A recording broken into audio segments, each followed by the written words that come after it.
নমস্কার, গুরুকুল ইনফো চ্যানেলে জানাই আপনাদের স্বাগত। শৈত্যপ্রবাহের খবর ইতিপূর্বেই আবহাওয়া দপ্তর নোটিশ আকারে জারি করেছে। কয়েকটি রাজ্য এই অতিরিক্ত শীতের ফলে সরকারি বিদ্যালয়গুলি ছুটি ঘোষণা করেছে। আমাদের রাজ্য কি সেই পথে হাঁটতে চলেছে? শিক্ষা দপ্তর কী পদক্ষেপ গ্রহণ করতে পারে?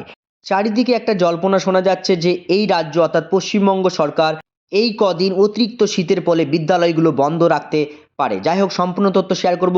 ভিডিওটি শুরু করার আগে চ্যানেল যারা নতুন তাদের বিশেষ অনুরোধ, চ্যানেলটি সাবস্ক্রাইব করে পাশে থাকবেন, পাশে থাকা বেল বাটনটি অবশ্যই প্রেস করে দেবেন। দেখুন, সংবাদপত্রে হেডিং: শীতে মধ্যপ্রদেশ ও রাজস্থানে স্কুল ছুটি ঘোষণা। উত্তর পশ্চিম মধ্য ভারতে শৈত্যপ্রবাহের পরিস্থিতি তৈরি হয়েছে। পাঞ্জাব, হরিয়ানা, উত্তরপ্রদেশ, রাজস্থান, বিহার, মধ্যপ্রদেশ, ঝাড়খণ্ড, ছত্তিশগড় শৈত্যপ্রবাহের সতর্কতা জারি হয়েছে। জম্মু কাশ্মীর, হিমাচল, উত্তরাখণ্ডে ভারী তুষারপাতের সতর্কতা জারি হয়েছে। ঘন কুয়াশা আর শৈত্যপ্রবাহের জেরে মধ্যপ্রদেশে 24টি এবং রাজস্থানে 20টি জেলায় স্কুল ছুটি ঘোষণা করেছে রাজ্য সরকার। বাংলাতেও কি স্কুল ছুটি ঘোষণা হতে পারে? বিভিন্ন মহল থেকে যা খবর তাতে 2-1 দিনের মধ্যে সরকার এই 4-5 দিন ছুটি ঘোষণা করতে পারে বলেই মনে হচ্ছে।